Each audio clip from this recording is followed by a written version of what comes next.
Salut tout le monde, bienvenue sur cette nouvelle vidéo. Alors aujourd'hui, j'aimerais vous partager 3 points essentiels à vérifier avant l'acquisition de votre parcelle ici au Sénégal. Tout de suite.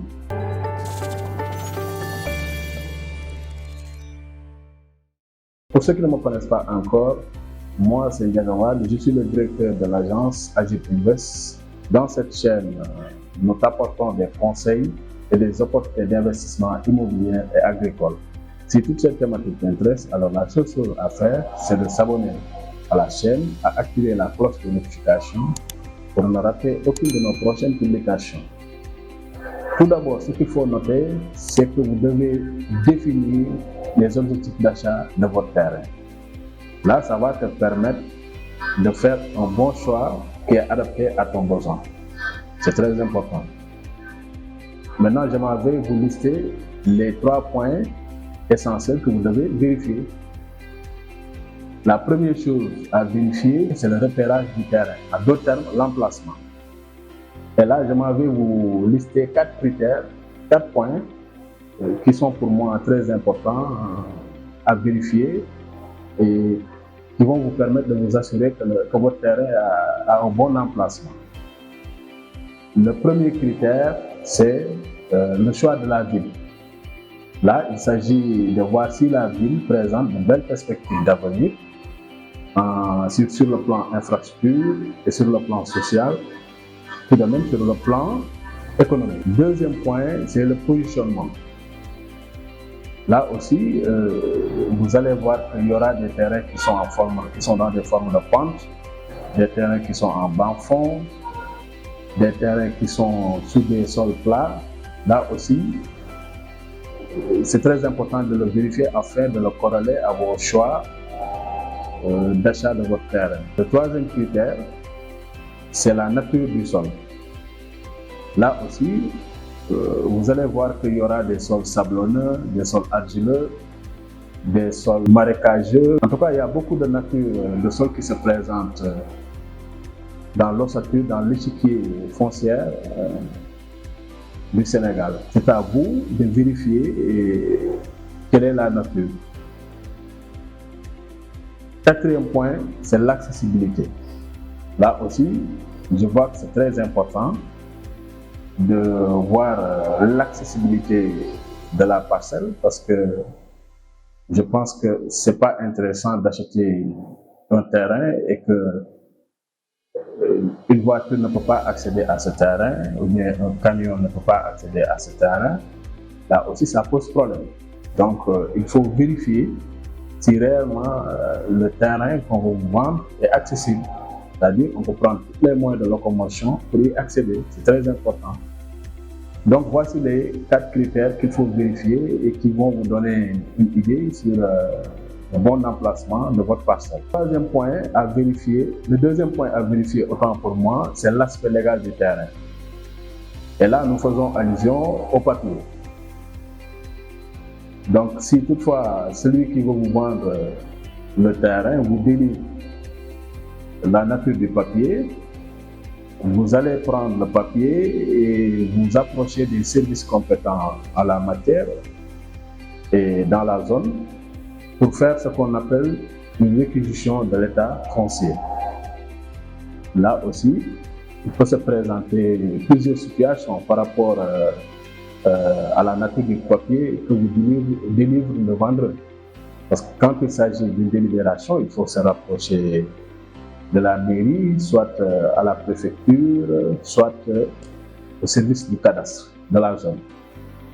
Donc, quand il s'agit d'un titre foncier, évidemment, c'est au niveau des impôts et domaines qu'il faudra s'adresser. Tout de même, un titre foncier. Donc, c'est ça, l'aspect légal du terrain. Il faut bien vérifier ce point-là. Le troisième point qu'il faut vérifier, c'est la distance des réseaux. Et là, si je parle des réseaux, je fais allusion à l'eau, l'électricité, connexion Internet, les fibres, canalisation des eaux usées, réseau divers en tout cas. Donc là aussi, c'est très important parce que ça va vous donner une idée sur les démarches à prévoir lorsque vous voulez faire venir l'eau et l'électricité sur votre parcelle. C'est très important. Imaginez-vous, quand vous avez des projets peut-être industriels ou bien même des projets à usage d'habitation ou agricole, vous aurez besoin évidemment de l'eau, de l'électricité. Donc il faudra en amont voir en tout cas la distance de ces réseaux-là pour prendre les devants en cas de besoin. Donc mes chers internautes, je pense que voici les 3 points en tout cas que je juge essentiel à vérifier avant l'acquisition de votre parcelle. mbokk yi comme ni leen ko waxee sànq ci tubaab ñu ñëw ak version wolof dafa am ñetti mbir yu nga xam ne jàpp nañ ne nit ki daf ko war a vérifier daf ko war a saytu balaa muy jënd terrain. li nga war a njëkk a xam nag balaa ngay dem di jënd sa terrain mooy da nga war a xam li tax ngay jënd sa terrain. maanaam da nga bëgg a jënd terrain pour dëkk, da nga bëgg a jënd terrain pour bay, da nga bëgg a jënd terrain pour def usine, da nga bëgg a jënd terrain pour des projets immobiliers, des logements sociaux. En tout cas war nga toog nga xam exactement li tax nga jënd sa terrain. Parce que dina la mën a permettre da nga war a toog nga définir maanaam nga lister li tax nga jënd sa terrain jeexital bi lan la. Parce que dina la permettre nga mën a def ay choix yu optimal par rapport ak terrain bi fi nga ko war a jëndee ak ni nga ko war a jëndee. loolu mooy li nga xam ne war nga ko xam d'office avant ngay dem di jënd sa terrain. léegi ma listé leen ñetti points yi bi ci njëkk mooy nga xam fi terrain bi nekk maanaam zone bi terrain bi nekk waaw en d'autres termes région bi communauté rurale bi village bi mais en tout cas terrain bi fan la nekk. parce que loolu li ñu bëgg a wax foofu rek mooy ndax fi ngay jënd sa terrain maanaam fuy dund la gox boo xam ne dafa nekk di dund bi maanaam dafa am tànku kanam comme ni ma ko mën a waxee ndax am na ay perspectives d'avenir ci wàllu maanaam projet état yi nga xam ne mu ngi koy jëmmal ci gox yi ndax foofu aussi état bi taxaw na fa pour def fa ay projets yu nga xam ne ñu ngi nekk en cours wala en vue. parce que loolu aussi day bokk ci li nga xam ne day jëmmal xar kanamu gox boobu mooy beneen bi mooy positionnement bi waaw positionnement bi foofu li ñu ko bëgg a wax des fois da ngay gis terrain yu nga xam ne day nekk ci montagne waaw day kawe des fois nga gis terrain yoo xam ne su ñuy nekk day nekk ci benn pente des fois gis terrain yoo xam ne day nekk ci bas fond waaw loolu terrain bu ci nekk mën nañ ko utiliser mais ça dépend ci yow lan nga koy doyee parce que bu ci nekk dafa am technologie bi nga xam ne moom la ñuy utiliser pour jëmmal na nga ko war a def donc moo tax comme ça ci njëlbeen li ma leen waxoon ne yoon na ngeen xam li tax ngeen di jënd si terrain li ngeen ci bëgg a def waaw parce que dina la mën a permettre nga def ay choix yu optimal waaw kon donc positionnement bi lu am solo la war nga ko saytu pour mën koo méngale ak sa bëgg-bëgg jëndu terrain bi. Troisième point bi mooy nature suuf si mooy maanaam suuf si ban façon fan xeet la bokk parce que ñu ngi wax comme ni ko olof di waxee suufu beñ suuf joor waaw ndax suuf la boo nga xam ne day gaaw a naan ndox wala day cee ndox dafa am argile dafa am ban loolu yëpp dafa jar a saytu pour méngale ko li tax ngay jënd sa terrain.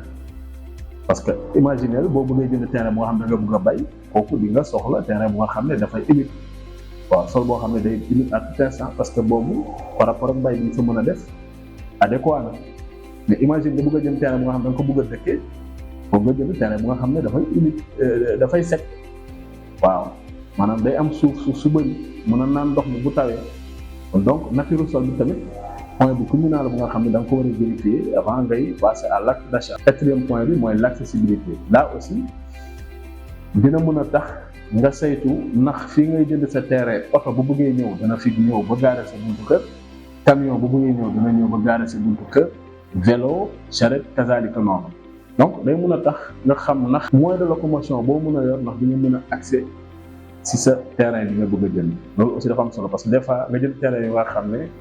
issue yëpp dañ koy fermer donc pour ñëw fa c'est un problème des fois sax da ngay obligé wàccee fenn say matériel wala bu fekkee da nga bëgg a tabax wala des fois nga gaare fenn sa oto donc loolu aussi pour man en amont da nga ko war a vérifier pour saytu loolu yëpp balaa ngay positionné wu. donc loolu mooy 4 critères yi nga xam ne jàpp naa ne bu fekkee ne vérifier nga ko dina mën a déterminer le bon emplacement de votre parcelle. Deuxième point essentiel bi mooy l'aspect légal du terrain mooy maanaam këyit bi nga xam ni waa ji nga xam ne daf la bëgg a jaay jox na la ko ndax moom terrain bi ndax terrain bi existé na physiquement donc loolu mooy aspect légal bi da nga war a saytu léegi nag loolu li ñu koy defee mooy moom bu la joxee këyit bi këyit façon këyit nag dafa bari mën na am délibération mën na am bail mën na am titre foncier loolu développé nañ ko suñu yeneen vidéo yi léegi nag ci ñetti këyit yooyu yëpp mu lay jox bu ci nekk dafa am fu nga xam ne moom nga war a dem pour saytu li ñuy wax def benn réquisition sur l'état foncier c'est-à-dire xool ndax suuf si yan coordonnées la am maanaam kan moo ko moom ban tur la nekk ndax amul charge ndax ki nga xam ne moo wax ne moom moo la koy jax ndax réellement moom moo ko moom donc loolu dina mën a permettre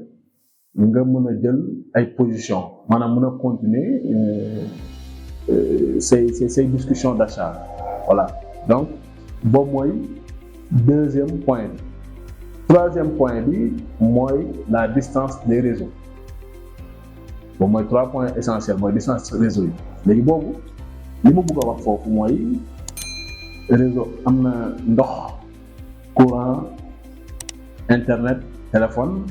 waaw ak canalisation ndox mi mooy ndox yu yàqu yi eaux usées yi nga xam ne day nekk biir kër yi ndax drainer nañ ko seen distance fan la toll léegi loolu li mu la bëgg a wan mooy yow mi nga xam ne da nga bëgg a am projet pour defar industrie pour defar fu nga xam ne dañ fay liggéey koom-koom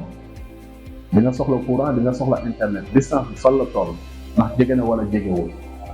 dina la mën a permettre nga am une idée si toutefois bu fekkee ne jënd nga terrain bi naka ngay def mu ñëw yan effort nga ciy def pour mu ñëw nga jëm ko xam bu fekkee extension la bu fekkee ne branchement ordinaire la bu fekkee branchement stable en tout cas pour nga mën a appréhender distance su réseau de verre yooyu noonu fan la toll pour nga mën a xam li lay xaar lan la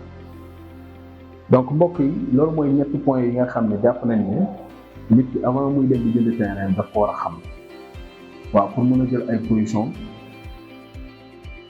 ci jëndum terrain bi mu bëgg a jënd donc ñu ngi leen di jaajëfal ci teelu bi ngeen di teelu leen jox dig daje ba beneen yoon ci yeneen vidéo jërë ngeen jëf